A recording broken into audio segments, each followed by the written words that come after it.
Bonjour et bienvenue sur cette nouvelle vidéo de HTT Gamer. Aujourd'hui je vais vous présenter un jeu de plateau assez ancien, rien à voir avec Mémoire 44, qui s'appelle Krayavok. Un jeu sur le Moyen-Âge qui se joue un petit peu du même style que Mémoire 44, donc je vais vous présenter l'intérieur de la boîte. Donc Krayavok est un jeu qui se joue tour par tour, de la même façon que Mémoire 44, sur des cartes avec des hexagones, pour pouvoir déplacer et mesurer les distances au niveau des tirs. Donc à l'intérieur de la boîte, nous avons deux cartes pré-imprimées. Donc la première carte, qui est le croisement. Nous avons une deuxième carte, qui est le village.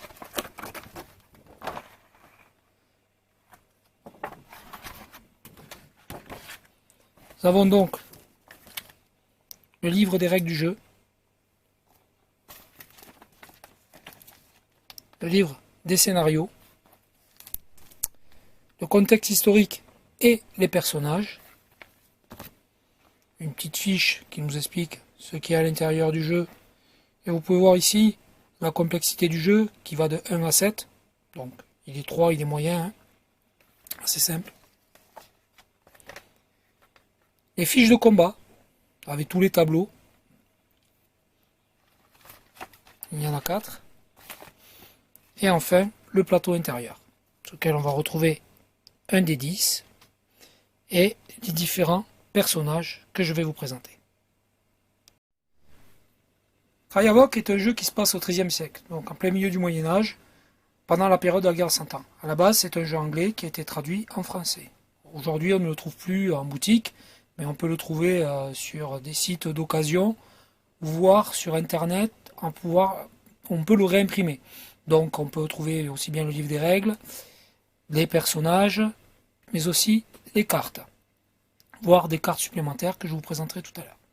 Donc à l'intérieur de la boîte, je vais vous détailler au niveau des personnages. Donc, l'on va retrouver les albardiers, les arbalétriers, des archers, des vouillers, des albardiers, des piquiers, des sergents en armes, des paysans et les chevaliers en armes, donc soit sur leur cheval ou soit à pied.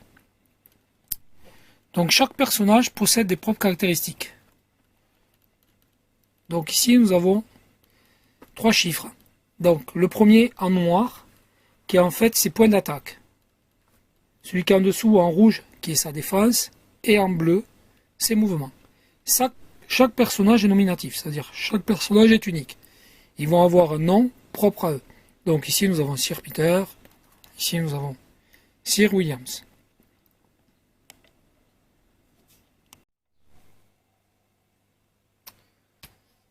Pour les cartes, elles sont légèrement plastifiées, 56 cm par 40 de large, sur lequel tout a été déjà imprimé.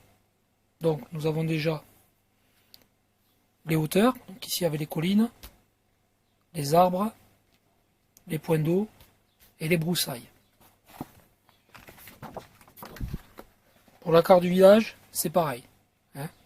Donc nous avons un village qui est sur des hauteurs, avec les murs, les fenêtres, les entrées et aussi les arbres.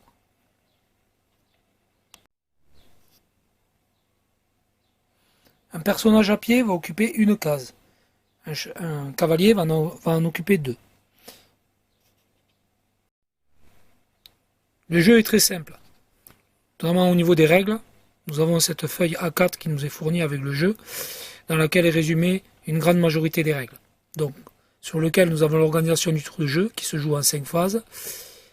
Et derrière, nous avons ici le tableau des terrains avec les différentes descriptions, donc à quoi ressemble le terrain, et bien sûr, quel type de couverture et quelle influence peut avoir le terrain par rapport au combat. Sur le côté gauche, nous avons le tableau concernant tous les tirs avec arc et arbalète. Donc ici, donc par rapport aux distances à laquelle on va tirer, donc il suffit de compter les cases. Et par rapport au jet de dés que l'on va faire, ici nous avons le résultat que l'on va obtenir. Côté droit, nous avons tout ce qui va être tableau des combats au corps à corps.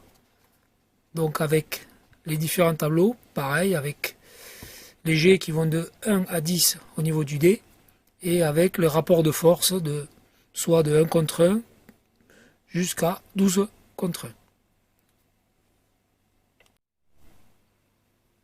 Donc lors du jeu, les personnages ont 4 statuts. Donc ils sont avec leur vie qui est à 100% sur la première marque. Quand on retourne la première étiquette, on s'aperçoit que le personnage est au sol. Donc il est assommé. Ensuite, la deuxième marque, c'est que le personnage est blessé. Donc ça divise par 2 ses capacités offensives et défensives, mais aussi de mouvement. Et enfin, la marque qui se trouve derrière, nous avons notre personnage qui est mort. Je vous donne ici l'exemple d'un combat à distance. Donc un arbalétrier que j'ai ici va tirer sur le personnage qui se trouve ici à 3 cases. Donc sur mon tableau que j'ai sur le côté gauche de ma feuille, donc je regarde les différents tirs à distance. Donc ça sera un tir à courte distance de 1 à 25 cases. Donc ensuite je regarde mon tableau que j'ai ici. Donc je vais jeter un dé et je vais voir le résultat de 1 à 10. Et il y a aussi le type de couverture. Donc il n'a aucun type de couverture. Je lance mon dé. J'ai fait 1. Donc arbalète, aucun type de couverture. Donc je suis à C. Le résultat de C est le personnage visé est tué. Je prends mes cartons et je retourne. Et donc mon personnage a été éliminé. Il reste quand même sur la carte. Pour pouvoir à la fin de la partie compter les points.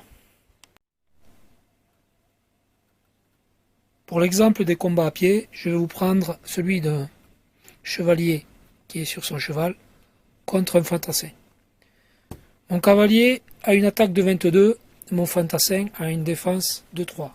Je divise 22 par 3, j'obtiens 7,3 et quelques. Donc ça va donner du 7 contre 1.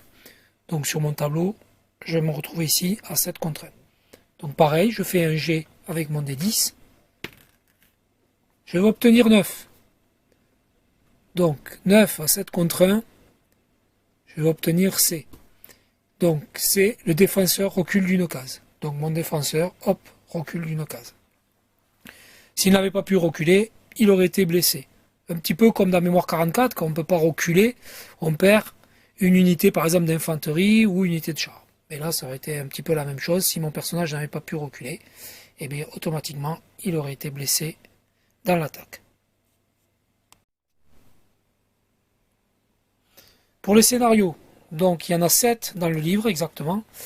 Donc ils sont présentés de cette façon-là. Donc en haut, nous avons la disposition du tapis du jeu, donc avec le titre du tapis. Donc ici c'est le village. Nous avons l'histoire. Nous avons les camps en présence. Nous avons la position de départ des deux camps. Et enfin, les conditions de victoire. Ça ressemble énormément un petit peu aussi à Mémoire 44 au niveau du déroulement de la présentation des scénarios. Donc les scénarios peuvent se jouer avec une carte, mais aussi avec les deux cartes, et qui peuvent être mis dans un sens ou dans l'autre.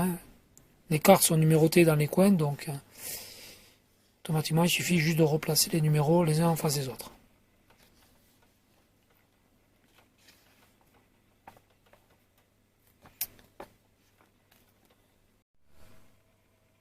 Donc comme vous avez pu voir, le mécanisme de jeu, Krayavok est un jeu très simple à une utilisation au même titre que Mémoire 44. Donc si vous êtes fan de ce genre de jeu avec des hexagones, je vous invite à jouer à ce jeu, à essayer de le trouver et à jouer à ce jeu. Alors à savoir qu'il existe en plusieurs versions. Donc nous avons Krayavok, qui est le jeu de base. Nous avons ensuite Siège, que je vous présenterai sur une autre vidéo. Nous avons Viking et Samouraï. Et le dernier qui est des croisades. Donc vous n'êtes pas obligé de posséder Krayavok pour jouer aux autres boîtes. Hein. Elles sont toutes munies déjà, chacune avec leurs règles, et leurs personnages et leurs cartes.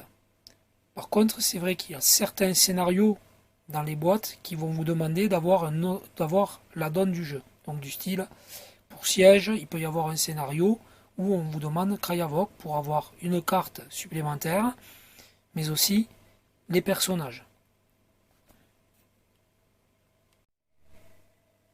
Je vous fais un petit tour d'horizon des cartes.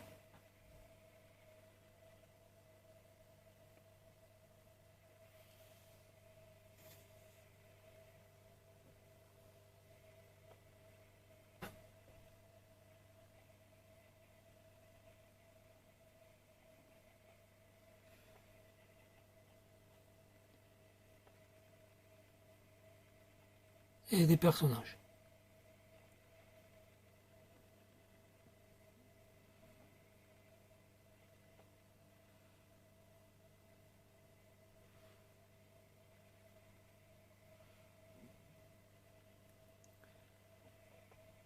J'espère que cette vidéo vous aura plu et je vous dis à très vite pour une nouvelle vidéo de STT Gamer.